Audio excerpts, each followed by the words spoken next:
السلام علیکم۔ اردو جلد رنگ میں خوش آمدید۔ حسن غارت کر ناول کی تیسری قسط آپ کے پیش نظر ہے۔ آئیے سنتے ہیں کہ آگے کیا ہوا، لیکن یہاں پر آپ سے ایک ریکویسٹ بھی ہے کہ میرے چینل کو ضرور سبسکرائب کریں، لائک کے بٹن کو بھی دبا دیا کریں تاکہ میری حوصلہ افزائی ہو۔ اس کے علاوہ میری ویڈیوز کو دوسروں کے ساتھ بھی شیئر کیا کریں۔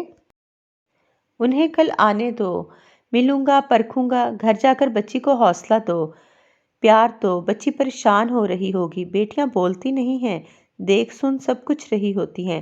آپ درست کہہ رہے ہیں۔ نصیب و حوصلہ پا کر گھر چلی آئی۔ اس کے جانے کے بعد کرم بی بی نے یہی سمجھایا، کاشی کے ابا، ایک امیر خوشحال موٹر پر آنے والا غریب بیوہ کی بیٹی کو عزت سے بیاہ کر لے جانا چاہتا ہے، یہ اس کی شرافت کی دلیل ہے، ورنہ روپے پیسے کی چمک پر نادان لڑکی کو بہکانا مشکل تو نہیں ہوتا۔ آپ سمجھدار ہیں۔ فیض بخش خاموش رہا۔ نصیب و بیٹی کی خوش شکلی کے سبب دن رات فکر مند رہتی ہے، لڑکی کو بھی یہ احساس ہو جائے تو بڑی آزمائش بن جاتی ہے۔ اس کی بات پر فیض بخش نے تائیداً سر ہلایا اور نماز کے لیے چلا گیا۔ اگلے روز عصر کے بعد نصیبوں نے پانی کا پائپ کھینچا اور گھر کے اندر اور بیرونی دروازے کے ساتھ درخت کے نیچے تربتر چھڑکاؤ کیا تاکہ مٹی جمی رہے۔ صحن میں پنکھے کے سامنے 2 چارپائیاں رکھ کر ان میں سے ایک پر گھر کی واحد نئی چادر اور دوسری کی پائنتی پر کھیس بچھا دیا۔ گاؤ تکیے ہمسائی سے مانگے۔ درمیان میں لکڑی کی میز تھی جس پر پلاسٹک شیٹ تھی۔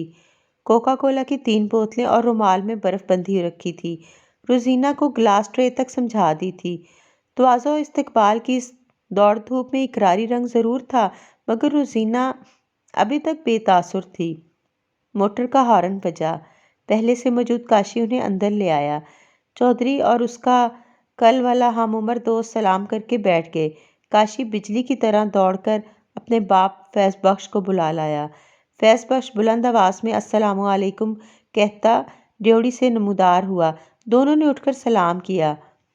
کھیس والی چارپائی پر نصیبو بیٹھی تھی، اس پر فاصلے سے فیض بخش نے بیٹھتے ہوئے ان دونوں کو دوسری چارپائی پر تشریف رکھنے کو کہا۔ چودھری خیردین نے اپنا تعارف کرا کر کہا، یہ میرا قدیمی یار بیلی اور بھائی وال ملک امیر مومن ہے۔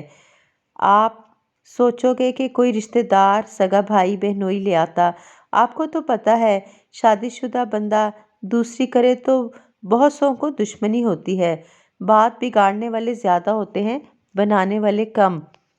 فیض بخش ان کی وضاحتیں سنتا رہا۔ دوران گفتگو فیض بخش کا کوئی جاننے والا اسی علاقے کا نکل آیا تو طرفین میں بے تکلفی ہوئی۔ نصیبو تو فیض بخش کے تاثرات کے ساتھ کبھی مسکراتی، کبھی سنجیدہ ہو جاتی۔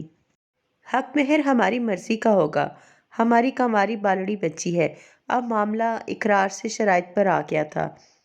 او جی، ہم شریف لوگ ہیں، آپ کی طرح سادہ لوگ ہیں، 10 تولے، چلو 15 تولے سونا چڑھا دوں گا۔ ہاں جی، بس یہی کچھ ہوتا ہے۔ ملک امیر مومن نے چودھری کی تائید کی۔ اراضی لکھواؤں گا، اس پر کوئی بحث نہیں ہوگی، فیض بخش نے 2 ٹوک کہا۔ کتنی؟ یہ تو برادری میں فساد ہوگا۔ چودھری کچھ دکھی ہو کر بولا، آدھا بیگ۔ وہ دونوں ایک دوسرے کا منہ دیکھنے لگے۔ سوچ سمجھ لیں، مہلت لے لیں، ہفتہ 10 دن جب دل کرے۔ چودھری جی، بات یہ ہے کہ سوتن اور جوان ستیلی اولاد پر کم عمر کماری بچی دینا دل گردے کا کام ہے، ہمیں سیکورٹی چاہیے۔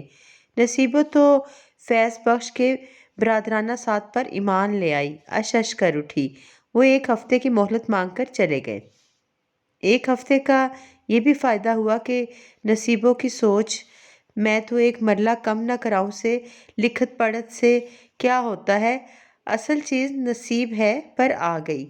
روزینہ بڈھا پینڈو سے 15 تولے سونا، اپنا الگ مکان، نئی گاڑی پر ناز کرنے لگی۔ دوسری طرف چودھری خیردین اور ملک امیر مومن نے عقل سے سوچا۔ عقل نے کہا، غریب محنت کش تنہا عورت کون سا ملکیت حاصل کر لے گی، یہ لکھت تو کاغذی بات ہے، 100 روپے کے اسٹامپ پیپر پر لکھ دینے سے اجناس ان کے گھر نہیں جانی، زمین جہاں ہے وہیں رہے گی، وارث سلامت رہیں، چودھری خیردین، چودھری امیر دین اور ان کے بیٹے۔ اسبات کی خوشخبری مٹھائی کے ڈبوں میں ڈال کر 5ویں دن وہ نصیبوں کے گھر پہنچ گئے۔ اس بار چودھری خیر دین کا بھائی چودھری امیر دین بھی ساتھ تھا۔ گویا بات ان کی برادری میں کھل چکی تھی۔ آج نصیبوں کھلی پڑتی تھی۔ آدھا بھیگ زرعی زمین، 15 تولے سونا، نکاح پر 10 جوڑے قیمتی آلہ اور سب خرچہ چودھری کے ذمے۔ اور کیا چاہیے تھا؟ اگلے جمعہ نکاح دے دو اماں، نصیبوں سے کوئی 10 سال چھوٹا داماد کہہ رہا تھا۔ صحن میں مبارک سلامت ہو رہی تھی۔ مٹھائی، خشک میوے، موسمی پھلوں کے کریٹ۔ جاتے جاتے روزینہ کے میک اپ کے لیے 10,000 روپے دے گیا، جو اس دور اور ان کے معاشی حالات کے پیش نظر خطیر رقم تھی۔ تو میں واقعی راجکماری ہوئی۔ میں راج کرنے کے لیے تراشی گئی ہوں۔ میں واقعی اتنی حسین ہوں۔ ایک پکی عمر کا بندہ مر مٹا۔ ایک دو بار دور دور سے دیکھا اور دنیا لٹا دی۔ گویا میں تو گدڑی میں لال تھی۔ کسی کالج پڑھتی تو ساری لڑکیوں کو لگ بتا جاتا، فلم جاتی تو فلموں والیاں ہاتھ باندھ لیتی۔ آج روزینہ آئینے کے سامنے پھولوں کے زیور میں قیامت ڈھا رہی تھی، اور آج نصیبوں، کرم بی بی، محلے والیاں صدقے واری جاتی تھی۔ آج محلے میں اس کے نصیب کے تذکرے تھے، رشک تھا، حسد تھا۔ چودھری اسے شہر میں الگ کوٹھی میں رکھے گا، کوٹھی کا سامان وہ خود مہیا کرے گا۔ اس کی خواہش یہ تھی کہ روزینہ کے کپڑوں، جوتوں، ہار سنگھار میں کمی نہ ہو۔